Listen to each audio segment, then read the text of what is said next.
Снимам. Здравейте, аз съм Дени. Тук съм да ви разкажа за една игра.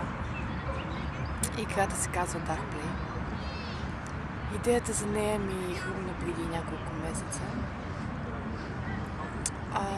Заедно с Ани и Руми я поехме, развихме и създадохме една игра. Много сме щастливи от факта, че тя вече е част от живота ни и дава ни много.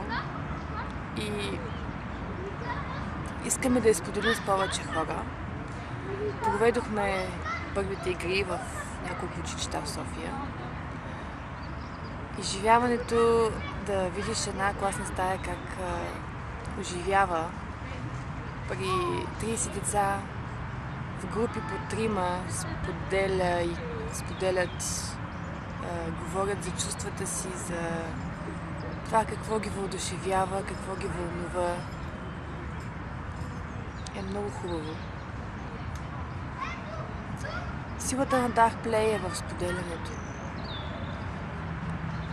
Когато играеш Dark Play, имаш 3 минути да пуснеш думите в себе си по някакъв въпрос. Тези 3 минути са твои. Хората, с които играеш,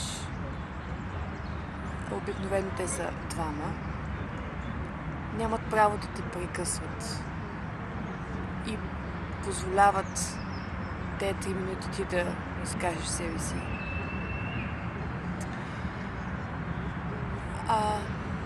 Всеки обича да бъде чут. Това е нещо, което можем да си подарим навсякъде.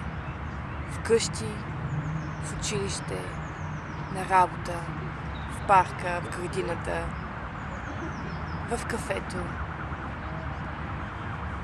Когато говориш 3 минути, ти се чувстваш ценен, чувстваш се значим, чувстваш се по-освободен.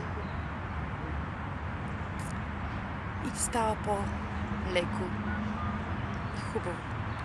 Това е филм за тази игра. Преживейте я.